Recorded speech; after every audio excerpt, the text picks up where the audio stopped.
This is Keyed In with Max and Brent, unlocking the minds of the industry's top real estate professionals. And now, here are your hosts, Max Rabin and Brent Jackson.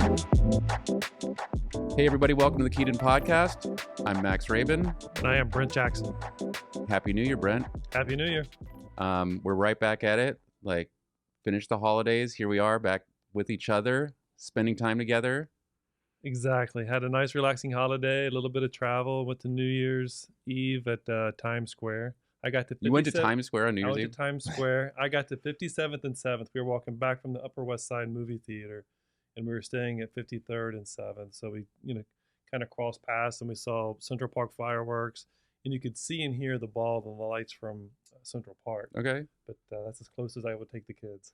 But it was actually, the weather was sort of mild this year in New York. It wasn't 0 degrees. So it was, I think Friday was 60, Saturday was 50 and a light drizzle. And then it rained from 6 to 9. But after that, the weather was totally fine. Yeah, so midnight walking lucky. through, it's, I think we had on light rain jackets and it's 60 degrees out there. Right. Sounds good, man. Well, again, welcome back to the podcast. It's 2023 now. We're getting started with a new year. We finished up last year talking about the state of the market and how things may go in 2023. And we're super excited about our first guest here this year. It's Brad Kappel from TTR Sotheby's International Realty. Brad Kappel is the #1 real estate agent in the Annapolis area, the entire Chesapeake Bay waterfront market. That's his claim to fame, and he is a 100% badass in that market. He's a heavy hitter, so he is major, and he can correct us, but he's Wall Street Journal, Real Trends, top percent. I don't know the actual number, but you're what's your top number there? I'm sure you know it.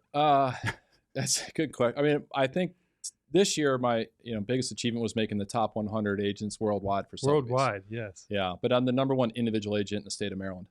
Yeah. Which it's but there's a lot of teams. I think the biggest thing is I'm an individual agent with an assistant, and a lot of the numbers are masked because there's a lot of junior team members that get to put their figures into one agent. So wait, that's usually something we talk about later, but let's talk about that right away. So first of all, welcome to the show. Thank you. And welcome. Thanks for coming in you drove in from Annapolis, obviously, to be here, so we really appreciate that.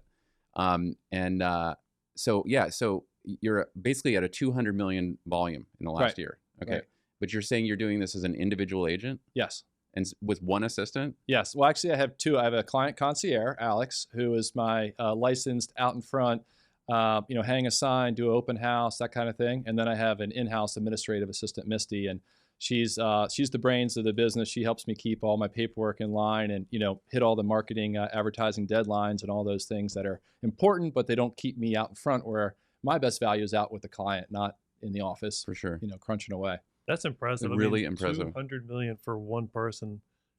That's so impressive. Congratulations. Thank you. Put that into context though. So 200 million, I know you're higher net worth sellers.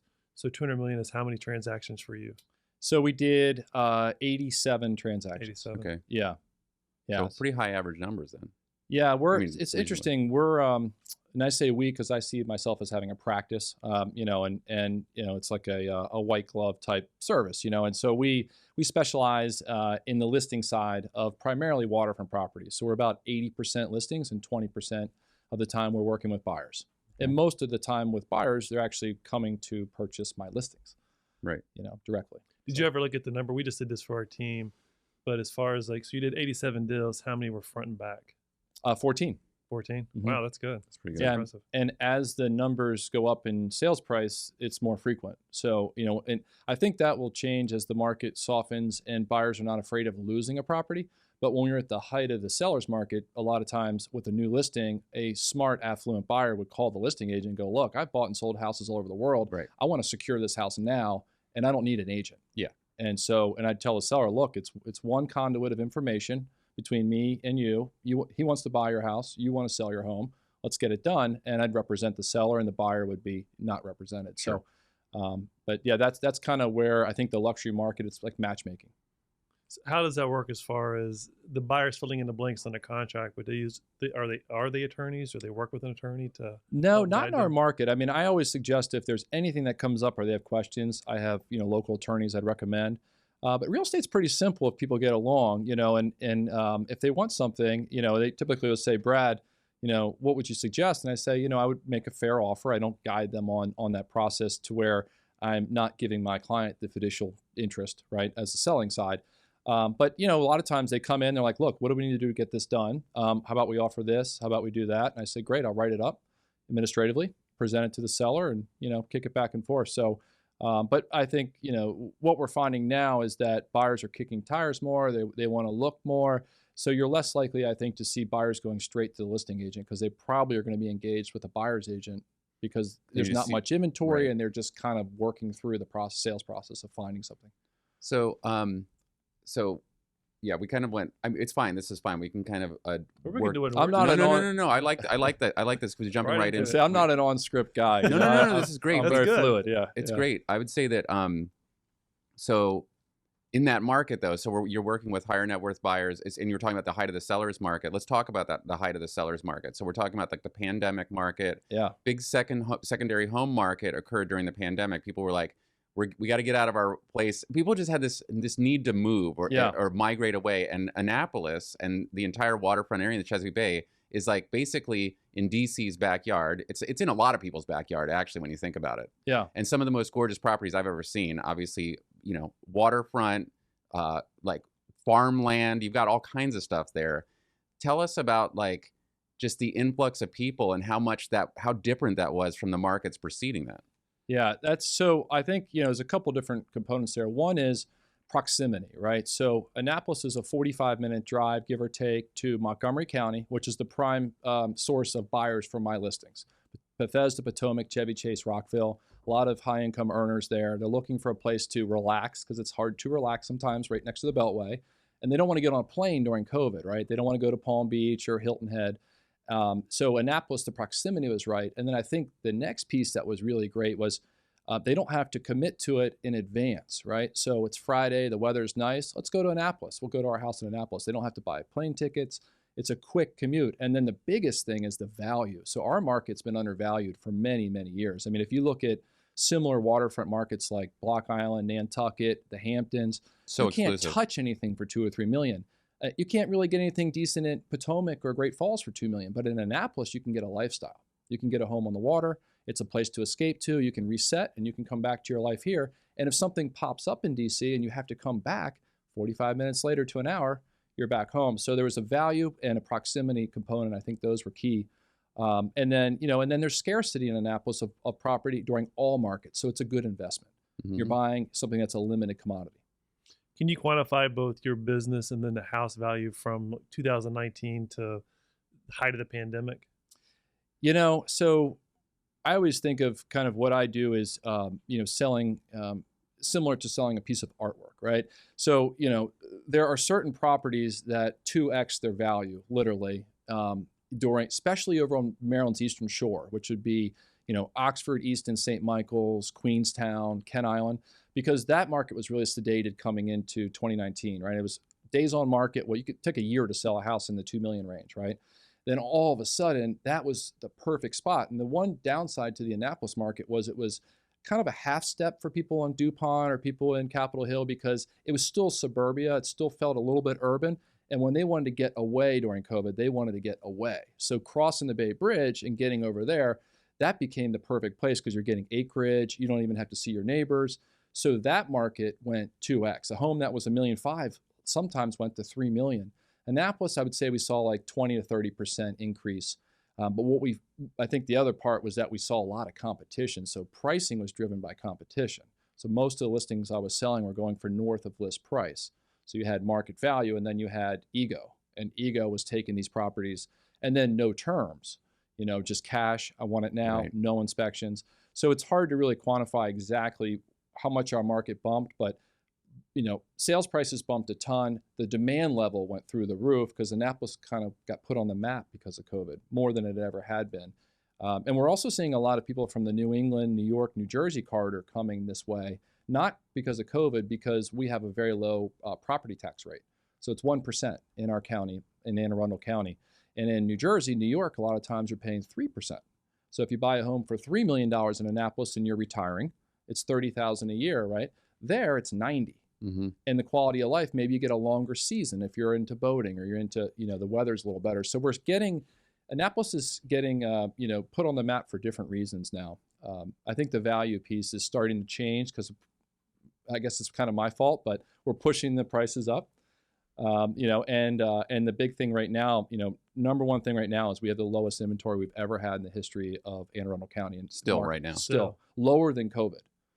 And Wow. it's actually making the market a little bit stagnant, because when a buyer calls and says, Brad, I want to buy a house for $2 or $3 million, You're I'm I don't like, have here's $3. And Yeah. they don't stay in the buying mode very long. It's not like they have to buy a discretionary item. They want the waterfront lifestyle, but they don't have to have it. So if the price isn't right, or they don't have, a good selection, they've got a problem. I think I've experienced that too. I know that I see Brent here. Brent's got his place in Florida, and this guy loves real estate, right? And I'm like, that sounds great. And I look at things and I make calls. I love North Carolina. I love the Outer Banks, Yeah. right? And I have like a conversation going with a realtor, but you're right. It's totally discretionary. The attitude is like, this seems like a great idea if the right thing is there. Yeah. And then your mind goes elsewhere. Right. So it can be tricky to reel people in like that. It is. Yeah. Yeah. I used to, back when I first got in the business, I got in 2009. I was a buyer's agent exclusively. That's all I did for a team. And, it was amazing to me the amount of people that would wake up in McLean, Falls Church, Potomac, and they would go, honey, let's go to Annapolis for the day, I swear, right? And then they would see the ad, in the newspaper or online. They would call, and I'd pick up the phone. We're going to come to Annapolis. We want to see 3 or 4 houses. They would buy that day, Yeah. and it's like, you haven't seen anything. Yeah, but this one's really good. And so they're, the awesome. impulsivity was, that was the fun part of the market, because people, it's like they needed it. But now we're getting to like a level playing field. In some ways, it's a really healthy market. I know you've talked about that with Fred from our office, but the buyers don't have to rush in and buy. They can come back for a second time. They don't have to throw in an offer for 10% over list price, and so it's the sellers are not liking that part of the market. But for buyers, I think they're making better choices, and they're more educated choices. And maybe they're not stepping into homes that don't suit their needs, or maybe aren't well maintained, and they gave up the inspection contingency. So I think the level market we're coming into is good in some aspects. To both your all's points, it's like you're catching lightning in a bottle with the secondary home market, because to Max's point, we went up to Maine over the summer, and we went to a house in Camden, fell in love with it, rocky shore overlooking the ocean. We made an offer. As soon as we made an offer, 3 more offers came in, and I'm like, I'm not getting into a bidding war. And I'm still in contact with an agent, but he sends me things, but it's kind of like it's out of sight, out of mind. Like, I'm not there anymore. So like, if something comes across the plate that's amazing, I'll snatch it up. But we were talking before the show, we're also looking at Annapolis and Eastern Shore if something amazing comes up. But it's like you're trying to catch lightning in a bottle. We have friends that are building a place in Kent Island. Yeah. And so that's kind of given us some interest to go up to the Eastern Shore, or the waterfront up in that area. Yeah. Well, I think that what I sell is primarily waterfront homes. The hardest part about understanding value is that comparables, right? So you may sell a new construction, right, Georgetown, and that a 2-bedroom or 1-bedroom is 800 or 1,200 square feet. The cost per square foot. That the finishes can only be at a certain amount of value, and you've got guardrails. It's 500 to $1 million, right, or whatever Right. it is. Exactly. With waterfront, it's all over the place. So buyers, they have to really trust their advisor when they come in to buy waterfront, because they, in the same neighborhood, this house may be on shallow water, and this house may have a deep water dock, or this house may face west and have sunsets, and this house faces north. And the values can range all over, or maybe it's on the other side of the river where the school system is not as attractive. So that's been a little bit of a challenge too, is that you have to educate the buyers pretty quickly to understand, why is this home so much money, but this one's not? I totally wonder that, because I forget when I was looking at Annapolis real estate. I had a client who was inheriting a property, and she ended up selling it to a neighbor. But I went out there to see the property. I hate that. Well, no, she invites me. She invites me to the property, right? I drive out to Annapolis. She's been a longtime client, so I'm like happy to drive out and Right. see her and see this property that she grew up, visiting, and so I get there. We walk around the whole property. It's waterfront. It's got it's on a creek with like deep water stuff, and I'm like, this is pretty cool. Need a lot of work. Okay, Yeah. the dock was sort of like falling apart. It was a mess. Yeah. But I was trying to learn the values there and trying to figure out like, why is this one like 3 million and this one's 1.2 million, and they seem to be in similar areas. Yeah. Couldn't figure it out. Didn't have a chance to call you because literally she had the neighbor in the house on the same day, like while I was there, and the neighbor's like, we're gonna call you, That to was her. strategic, To her. right? Yeah. Right. And I was like, cool, There it and goes. she called me the next day. She's like, yeah, they made an offer and we just took it, like literally, like that. That's Yeah. because you were there. Yeah. Yeah, you brought the value. Yeah. Yeah, Well, thanks. Yeah, right. that's the thing. So in our business, when we get people that come into town that are like data-driven buyers, they go crazy because they're like, they're coming out of California. So what's the cost per square foot? Well, let me tell you, so we've got a 1 acre point of land with an 800 square foot cottage, and it sold for $2 million, right? And a quarter mile away, we have an 8,000 square foot house with 30 feet of water frontage that sold for $2 million. Right. Okay, so there's no cost. What about cost per acre? I just sold one 2 weeks ago for 14 acres for 5.3 million, right? But I also sold one last year on 1 acre for 7 million, and it was a brand new house. So you can't, those metrics you would use here. So you really look at previous sales, and then you try to figure out, what's the optimal sales price, list price, and then you kind of see if the seller's conservative, right? And they want to maybe push the price a little bit, or do they want to let the price drive the market and, make it a value proposition? And that's a good segue in this market is, pricing is becoming really important because buyers, it seems to me, during COVID and kind of, over the last 3 years, it's evolved to where I call it the Amazon Prime effect, where a buyer thinks the price is the price because most homes are selling at or over list price. We were over 100% list price to sales price for the last 18 months. So if you're 10% over what the market thinks your home is worth, all of your showings are going to happen online, but you don't get showings at the property, which I consider, the second showing, and you're not going to get offers, even though the seller would likely take 10% below what they're asking. Mm-hmm. So pricing is becoming extremely important because, and I find once I do a 10% price improvement, then all of a sudden it changes the tide. We start getting action. We start, having dialogue with buyers. So, this market is kind of, pushing the envelope on pricing. That's going to be the big, and that's why you're seeing a lot of standing inventory because people are still sitting at COVID pricing and the market has adjusted. One point I just took away from that, you mentioned the online showing is the first showing, and then the in-person is the second showing, and that's across the board. With Matter Report, photos, videos nowadays, it's like you're capturing the person online first, and then when they're going to make a decision on that second showing, which is their first time in the property for the most part. Right. That's me. This is my 14th year in the business. That's what I've seen. It used to be in the beginning when I got in there was no portal sites. Realtor.com, Redfin, Zillow didn't exist. So we had a very robust, natural, organic ranking website in Annapolis. Buyers would call the website and then we would work with them. Now buyers think they are the realtor, right? So the last thing they want to do is talk to the realtor. It's like the car lot. Sunday is the busiest day on the car lot because they know the salesmen aren't there. So your online presence, your video, your floor plans, your remarks, how you describe the property, having high definition photography, they're going to buy it in their mind online. Just like if you go on Yacht World and you're looking at boats, or you go on whatever, go on Bloomingdale's and you're looking at a new pair of Ferragamos, right? You're not going to wait till you get to the store to be sold them. So having that, getting out in front and having the right presentation is just as important almost as price right now, because they're not going to drive from Montgomery County to Annapolis and then just start looking. They're going to start looking in Montgomery County, and then they're going to make a call and connect with a realtor. So you were just sort of describing how you do your marketing. You're obviously working to make sure you have the absolute best images, video, everything you need so that people who might not be local can see it immediately and have a strong reaction. Is that basically like outlining your marketing strategy? Like how else do you do things to make sure that people, when they see a Brad Kappel listing, they are getting a feeling of like, this is something of quality, this is something I want to come have that second showing to? What are the kind of things you're doing for marketing?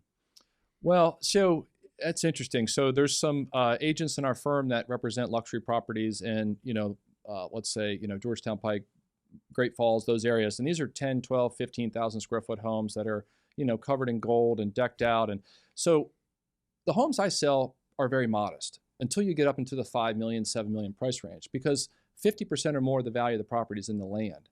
So what I try to do, and this is going to sound crazy, is I try to restrict the information as much as possible, the photography, so that somebody doesn't, in their bathrobe in Montgomery County, say, no, No, Yeah, this is junky. because they're or in the something. closet looking at the, or they're in the basement back bedroom, Okay. in the photos. So, the first thing I look at is what's the best way to present this property where somebody doesn't swipe and skip it, right? So maybe only do 10 interior photos because I want to get them there because, and this is another side note, but I think it's extremely important in this market, which I think is going to be a challenging year, that if you have a luxury product that's a complicated home, that the listing agent be there to present the property, right? So I do that on all of my listings. I'm there to sell the listing to the buyer. And often the buyer's agent's like, Brad, take it from here, Totally. And so, I don't want the online presence or the photo in the magazine to keep somebody from coming. So I'm always looking at that. And then once we kind of hone in on what we think are the best attributes,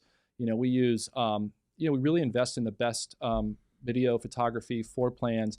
I do, since I've been in the business, I've always done these on-air, videos where I present what I, so on waterfront properties, there's always going to be features and functions. It's got a wolf range and you can, cook your dinner there. But I'm always selling the benefits in my videos. So it's enjoying, imagine entertaining Thanksgiving at your home and overlooking the Severn River. Imagine using the pool and coming down from the city, inviting your friends to, so I use the videos to kind of sell the lifestyle piece that I create. And then, we also have the full scale presentation of, 8K video and all that. So where does that video live? The lifestyle video. The lifestyle video primarily is on my social media platforms and then on YouTube. It's not attached to the actual listing, but I use that to introduce the listing to the market. And so it's a combination of a bunch of different, tools that I use to present. Do you do a lifestyle video? Like what's for every property or everyone? Oh, wow. Okay. Mm-hmm. Yeah. And that's something I've done since day one. It's, it can be a lot, I shoot the videos, and I produce them myself. So I do everything myself with the tripod. And often, there's a neighbor deciding to blow his leaves for an hour when I show up. And I'm like, this is great. Or it's 40-mile-an-hour wind and I'm out on the Chesapeake Bay. And I'm like, my hair looks like Donald Trump's hair. It's like, I'm like, uh-oh, I can't edit that, Brad, this is very grassroots. And that's a lot of work, man. It is. But that. I feel like I'm extremely passionate about, I grew up, on the water. I'm a third generation Annapolitan. That's what we call ourselves. Okay. And I love the waterfront lifestyle, and it's very hard to convey that through writing remarks on an MLS listing or, so the video allows me to really share what I feel makes the property special. And I think people are able to connect with me as an agent and as somebody that loves the lifestyle. Yeah. Yeah. So on the lifestyle video, between the platforms, you mentioned Facebook, Instagram, YouTube, you do TikTok as well? This is going to make me sound old. So I don't like TikTok. Okay. I like jazz. I like to watch soccer. I like slow paced things where I can relax, kick back and soak it up. I'm a very calm person, calm demeanor. So TikTok to me makes me feel dizzy. I don't like the electronic music where it's like, choosh, choosh, and it's like ripping you through the house. It's just because most people buy what I sell as a product is serenity, calm, escape, right? So I like slow pans. And I like things where you feel like you're getting sucked in and it's like, you're so that's why I don't do TikTok. I understand it's an extremely, wide reaching platform, but, I have a lot of things that I do in a given day to maintain what I have. And it's just not my daughter loves TikTok and, she's 12. So, Which of those other three are most successful for you? I would say probably LinkedIn. LinkedIn, yeah, because because of where I'm at in my market, I tend to deal with sophisticated CEO level buyers, right? So I'm primarily doing LinkedIn to reach out to buyers and kind of showcase my properties and my accolades and things. But I've found, Facebook, Instagram, those attract kind of my sphere and they kind of keeps them aware of what I do. But LinkedIn, I seem to be reaching business-minded CEO type buyers that reach out because they, I pass the sniff test kind of thing. Sure. And they're not on Facebook, right? And they're not on Instagram.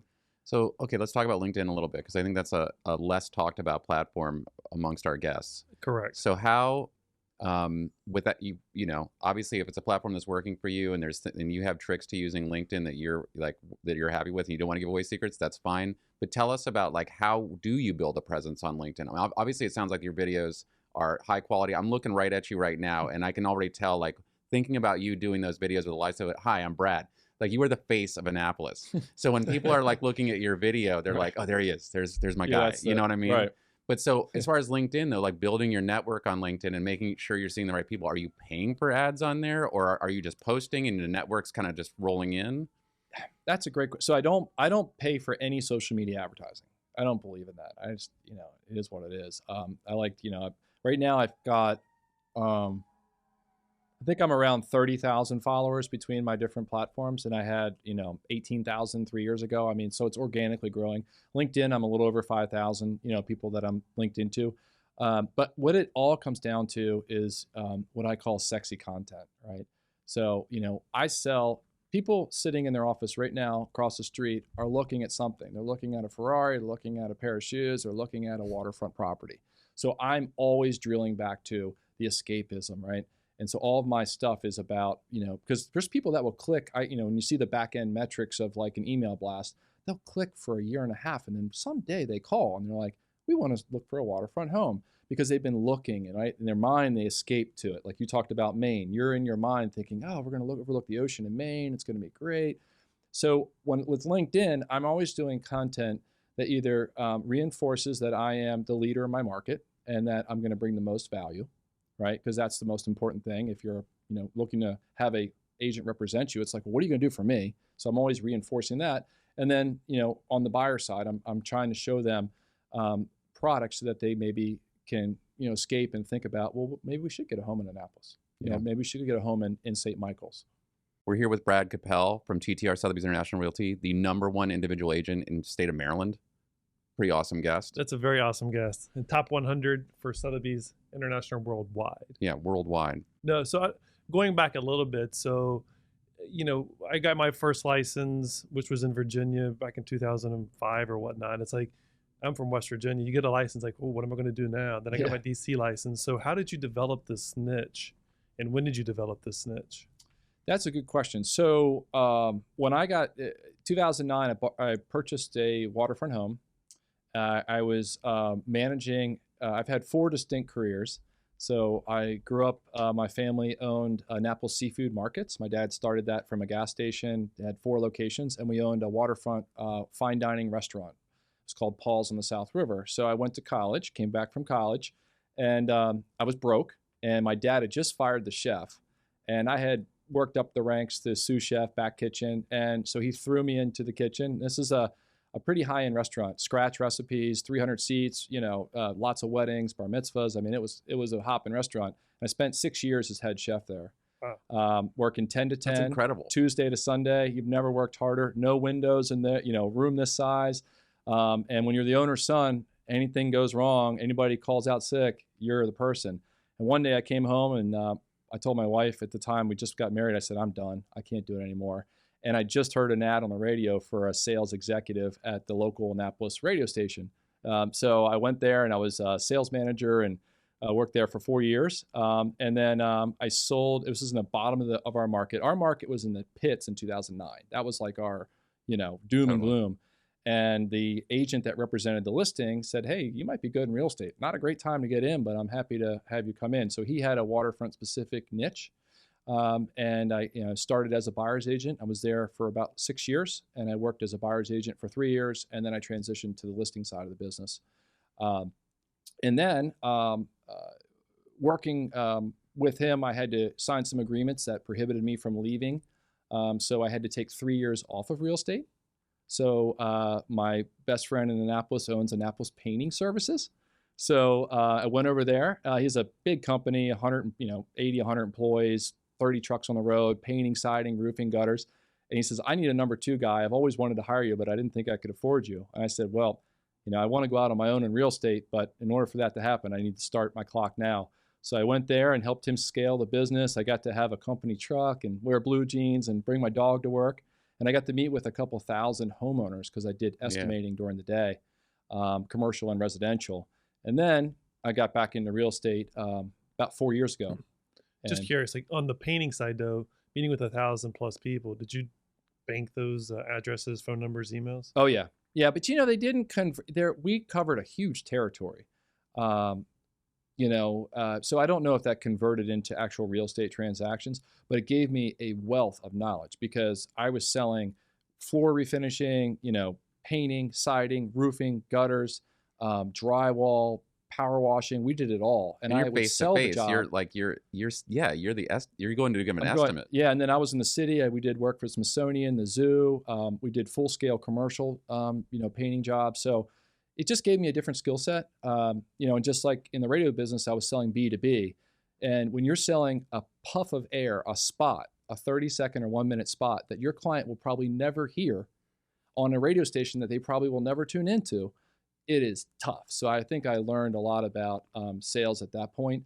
So it was, and then, in the kitchen, that's just grinding it out. There's just, I get my hands, for everything was just injured and, you're on your feet all day. So, all of that culminated to,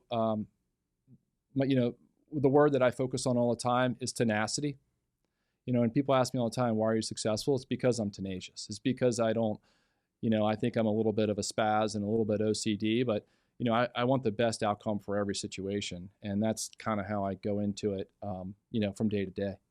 Yeah. I mean, standing in a hot kitchen, like for all those hours, now you're like doing a video with the wind blowing on the waterfront. Right. Even when the leaf blower is going, it's not as bad of a deal. Right. Yeah. And, the other thing I think that's important too, and you guys are from the same ilk as me, is that a lot of realtors inherit their business from their parents or from somebody, and so, and it's easier to scale because you have the brand name recognition and all that. So, I have a lot of heartburn and bruises from things that I encountered during those years. I had some serious financial challenges, and I had, time away from my family on every holiday. When I was a chef, we were always open. So now I really, I'm really grateful and happy for the success I have, but I'm also not willing to become complacent because, that's, it's a lot of work to get to where I am today. So I kind of put all of that tenacity towards, how I service my clients. And I think that's why, I'm able to be successful, but also have balance. That's another thing, we have the special training at Sotheby's. Mm-hmm. And, the training teaches you to, really figure out what's your why. Why do you want to sell 200 million? What's your purpose? And so I spend a lot of time thinking about, well, how do I, have as much time with my kids as I can? And how do I, save hours a day for things outside of real estate? Because you can just become so engulfed in it. And then there's always something to do. And then you're not happy, yeah. and you're like, well, you're successful, but you're not happy. So that's my focus this year is mindset. Just trying to, stay on purpose, stay focused, but also understand I can't control the wind. The market is like, I'm a big sailor. There's no wind, right? The market's not blowing, right? It was blowing a year ago. Anybody could sail. But now it's going to be about like when you get a little bit of wind, you better have your sail ready and you better be ready to go because I can't create the market this year. So I'm trying to kind of understand that because it's frustrating for people like us because, we're ready to go, Yes, but the market may not, and right. So that's. There's sort of like, it's a re-education. I've been through this before. I've been in tougher markets. Mm-hmm. I've been in more even markets, but it's, when what is it like?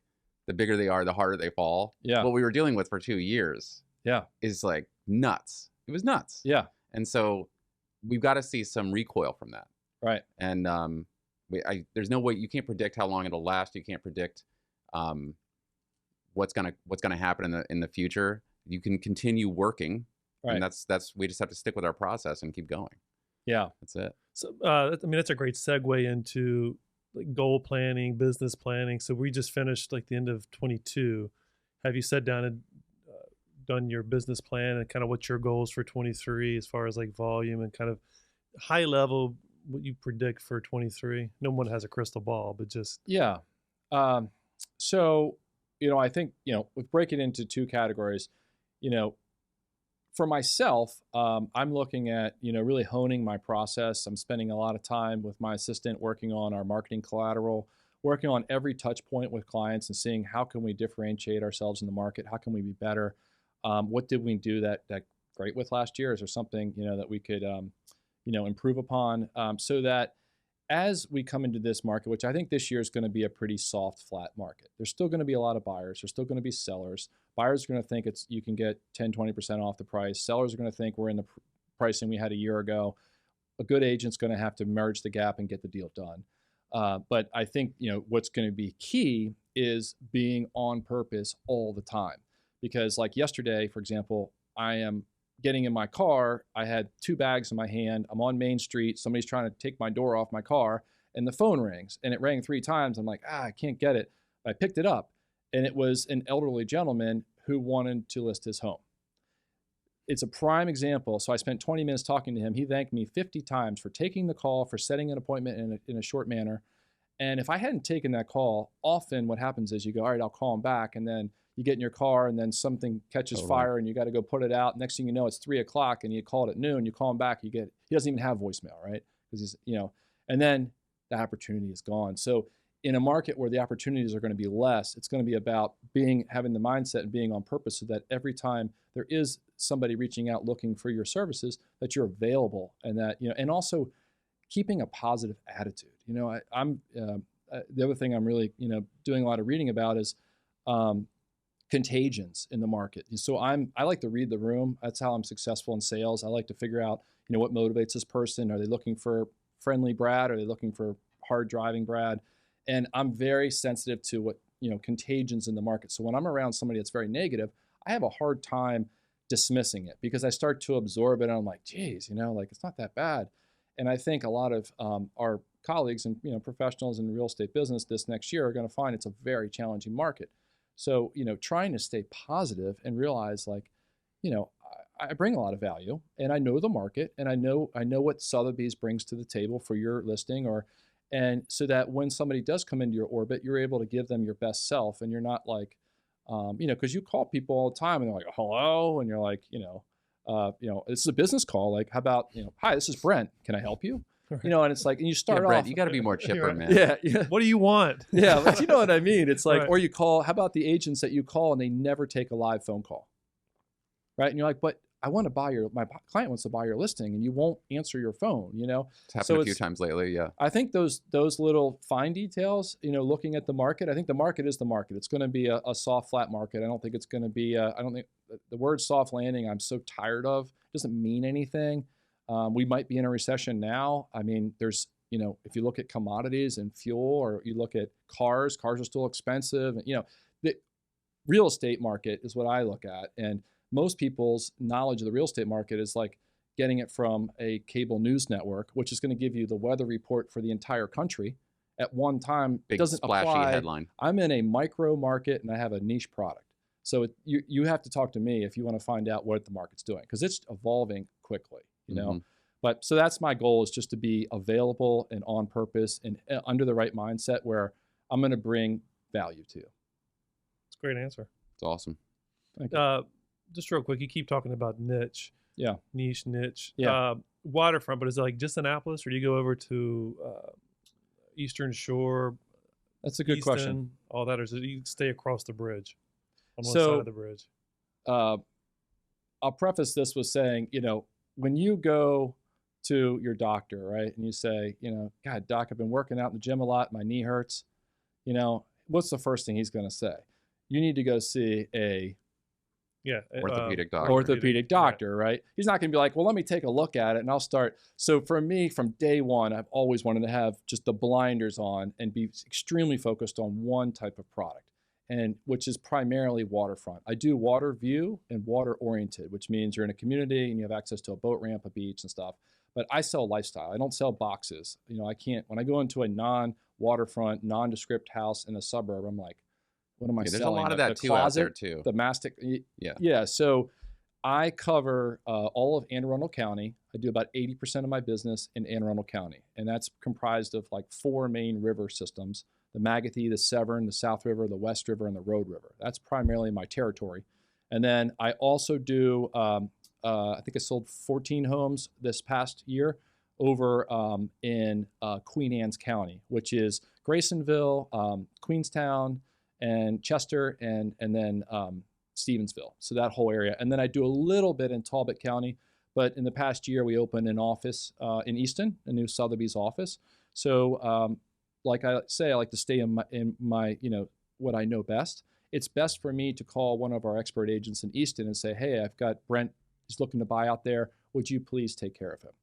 And that way I'm not driving an hour from Annapolis trying to show a listing where I don't even know the water. Right. That's a big thing about our market in the last year and a half as we were coming out of COVID. A lot of the agents coming out of this market were willing to make the drive to Annapolis because they wanted that buyer commission. But then when they came to the listing, if I was there and I was presenting it, they knew nothing. The water thing is so different. They didn't know proximity to anything. They didn't understand the water, the view, the depth, anything. So I think that's, servicing the market that you know and really honing your craft and knowing it is what a realtor is paid for. That's what you hire the expert for, not just to open the door. Will you take on that the box house in Pleasantville, or you refer that out as well? Yeah, I refer it out. Yeah. Won't even take it. Yeah. Well, it's just. That's impressive. It is.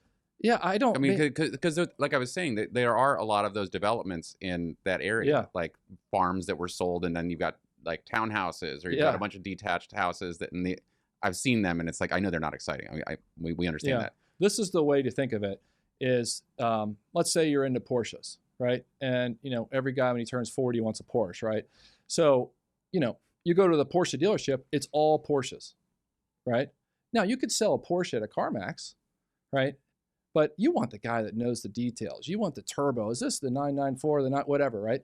So that's me, right? So if you're hiring me to sell your $3 million house, you don't want me out showing a Hyundai. You want me focused on your product, on that market, and selling that lifestyle. And so another benefit that I have is because I'm so specific to that product, I cross-sell like crazy because I'm like a matchmaker. So you come and see my listing on Harness Creek Road and you don't like the view. I'm like, well, have you seen my listing on Riverside? And you're like, no. And I tell the agent, well, why don't you bring them over there? So I mean, that's the long answer for that. But I think, you can't take everything. You can't take farms and townhouses and condos and then expect to really have, the expertise that you need. It's just you're spreading yourself thin. It's a great analogy. It's incredible. So tell us more about your life in Annapolis and your favorite things to do, some hidden or not so hidden gems. Tell us about the life there. Well, I think Annapolis, people are not showy in Annapolis, and that's what I like. We travel a lot, and you go to places, and you just see people wearing their wealth. Annapolis, there are, I know of at least a dozen billionaires that live in Annapolis. I've sold properties to them. You would never know it, right? They're driving the old Volvo, right? So there's a certain air of comfort and relaxation when you're in Annapolis because people are just kind of chill. They might have money, but they're not showing it. So for me, my ideal day would be that we have a nice boat that we take out and the kids get on there, my dog, and we cruise to St. Michael's, get a slip or a mooring, have dinner. That's kind of what I like to do when I'm not at work. If it's a nice day and I get off early, I like to go stand up paddleboarding or take my son down to the beach and play lacrosse. And but we kind of we love the town. It's a long the season is long. We have great weather there. I feel like it can range a lot, but we have the bay is a very calm body of water in general. So you don't have to check the weather every time you go out versus like I went to college at Charleston where you're right on the ocean, right? So if you have a boat, you can't just go out on the boat. You better make sure you know what the weather is. So Annapolis, I think if you were a new buyer, this is what I always say. We're 45 minutes to Baltimore and DC. We have 3 major airports that are within an hour that are all prime airports. 2 hours to the mountains, 2 hours to the beach. We're a one-street, main street town, right? And we have the history and the heritage of being over 400, almost 400 years old now. And we have the Naval Academy. And then we're surrounded by government contracting, which keeps our market insulated. There's always cash flowing through Annapolis, so that it makes it a great place. And then there's lots of great schools, and we have lots of events because of the Naval Academy and all the other the boating. Why don't I live in Annapolis? What the hell am I doing? I'm thinking where do I want to live now? Yeah, and it's a value, right? I mean, people talk about the Hamptons all day long, but if you don't have 20 million, or Maine's a good example. Oh, it's a beautiful setting, but you're 3 hours from anything. Right. Trying to get there is remote. the issue. It's remote. It's like Camden was gorgeous, and the house you made an offer on is amazing, but it's like we're flying into, is it Bangkok? And you're taking a 2-hour drive from there. Bangor. Bangor? Yeah, Yeah. it's like, Yeah, we just went to Booth Bay Harbor this fall for the fall festival and flew into Portland. And, it's like the water there is crazy too because there's so many little fingers. right. You could be, So I think we're going to see it that Annapolis values. I don't think, to answer your question previously about the market, I don't think our values are going to go down because of scarcity. I don't see a surplus of inventory coming. A lot of people have 2% mortgages. They're not going to be selling. If they do want to sell, they don't know where they're going to go. So I think inventory is going to stay low, and I think prices are going to remain kind of flat. And I think if a seller gets a strong offer, they're going to negotiate and take it. But I think overall, Annapolis is going to slowly keep going up because we were undervalued. So tell us about the swimming. So you guys go swimming up in Annapolis where you guys are at? Yeah. So that's a great question. So one of my proudest achievements this year is I was able to give out tens of thousands of dollars to local nonprofit organizations that support the watershed. So Chesapeake Bay Foundation, the Annapolis Maritime Museum, and the Severn River Association. I live on the Severn River. I help to form their strategic plan. And what they do is they monitor the water quality. They do all types of testing. And most of the rivers are actually getting much better. But pretty much, since my dad grew up on the Severn in the 40s, everybody swims on the Severn River. My kids grew up swimming at our community beach. You don't swim after a heavy rain. And that's because a lot of waterfront properties have septic systems for the treatment of the sewage. And if they're near the water and you have an inch of rain, there's a chance that some of the bacteria and it gets into the water. So they always say, let a couple tide changes occur before you swim. Mm-hmm. Or if you're way up the tail end of a creek, like in downtown Annapolis Harbor, you're not going to jump off your dock there. Right. I don't think you would have an issue. But the water quality is great. And, and there's still a lot of open water swimming teams for the various communities around Annapolis where the kids learn to swim. So obviously, you already had a strong appeal and business in the waterfront areas. So why did you decide to team up with the TTR Sotheby's and the Sotheby's branding? How has that worked for you? That's an easy question. There is no brokerage in the world that is on the level of Sotheby's International Realty. I mean, so from Philip White all the way down to our core leadership at TTR Sotheby's, the brokerage managers, the agents, everyone is a family. And what's great is you get to have access to a worldwide network of the top advisors. And in fact, this past year, I think we just ran these numbers yesterday. I received and sent out 16 referrals, 5 of which were international. And it was a phone call to Valencia or to Portugal. So Sotheby's gives me the platform to succeed. It allows me to elevate my brand. And what I always tell sellers, when you hire a Sotheby's agent, it's like you had your flag on your mast out in front of your house. You just raise the flag. The flag is going to be more prominent. It's going to catch more attention. And you know that you have the best of the best representing you. So, I think that was one of the smartest decisions of my life was to affiliate with TTR Sotheby's. Brad, this has been an amazing interview, and thank you so much for just being open to you gave it all, man. And really amazing stuff, and I just can't thank you enough for coming in, man. You're very passionate about the waterfront. It's amazing. Your yeah. energy, you can see it and feel it. No, I'm not kidding though. I'm like Annapolis, Brad. I mean, that's it right there. Yeah. And it works. One thing, thank you so much for having me. The one thing I'll say that, kind of is that the art of salesmanship in real estate is going away. I think a lot of people watch HDTV and they watch these shows and they think you can just get in, buy a designer luxury, bag and start walking around and you're a realtor. A lot of it has to do with having passion and understanding the sizzle. What makes people really want this? And so I'm just super passionate and proud that I'm able to do that every day because it's a win-win for my clients. Absolutely. That's awesome. Yeah. All right. So Brent's going to do some rapid fire questions. Okay. First of all, do you watch any TV or anything like that? I do watch TV occasionally. I'm not a big TV guy. Okay. Yeah. What's your favorite vacation spot? Cabo Matapalo, Costa Rica. Okay. Very nice. Yeah. I've never been there. Max, you been there? Never been there. It's a solar powered community on the Osa Peninsula in Costa Rica, which is the most biodiverse place in the world. Mm-hmm. If you get a chance to go there, it changes. Have you been there life. multiple times? Yeah. Oh, that's awesome. Yeah. We love Costa Rica. It's a great escape. You're driving down the road. What's on the radio?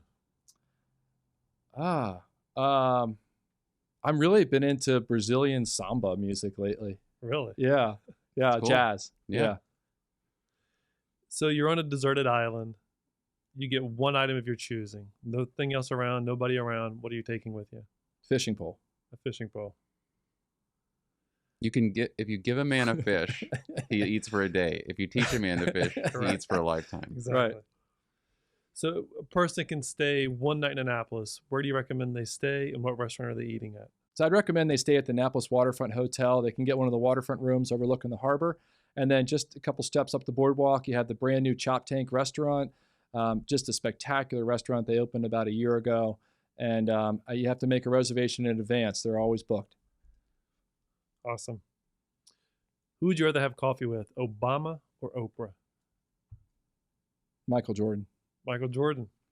That's an That answer type of for guy. you right there. Yeah. You know, the best thing about Michael Jordan is this one quote that every day I think of it. They asked him about competing. You know, Michael, why were you such a Why? great competitor? And you know what? And he said, I wasn't ever competing. I was competing for my best self. I never competed against anyone. You know, it was like I wanted to become the best Michael Jordan.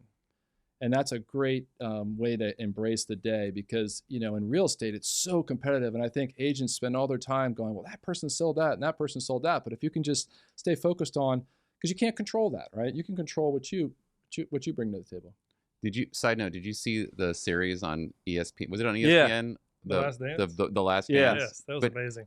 But in reality, though, how ridiculous is Jordan with the competition and just the grudge holding? Oh, yeah, It's he's hilarious. crazy. Yeah. Yeah. Even at his Hall of Fame speech, right? He's calling out like his high school people, Yeah. college guys, professional guys. I love the angle of that series, the way they just like, they would always cut it back to and then Jordan heard this, you know? Right. It's very well. I'll be anxious to see. I mean, like, because you have his mini-me, which is Kobe. Mhm. So it'll be interesting to see what happens in the next decade, like in Kobe. his little mini-series, because like his mannerisms are identical to Michael Jordan. Yeah. Like he's the first one in the gym, the last one to leave. Right. And there's stories And about Kobe used to get up like 4 a.m. or something. 4 a.m. Yeah. The guys that Yeah. come in at like 6 and like, we stayed here all night. He's like, no, just, I've been here since like 3 or whatever. Yeah. So crazy work stories. Did you want to do the? Yeah, I have some free word association. Okay. It's a little psychology for you. Okay. Okay. So I'm gonna give you a word and you just give me a one-word answer. Okay. Boating. Fun. Land. Sold. Business. Acumen. Family. Everything. Fishing.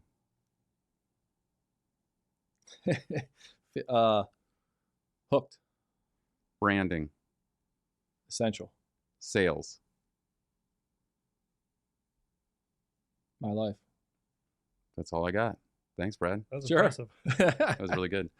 And we always give a donation to a charity of Yeah. our guest choice. Do you have someone? Do you have a charity? I do. I would say the Severn River Association. Mm. SRA. SEVERN. They're the oldest river association in the country. So Brad Kappel, thanks for coming out, man. Really appreciate Thank you, it. Brad. thank you for having me. Thanks for listening to Keyed In with your hosts, Max and Brent, unlocking the minds of the industry's top real estate professionals.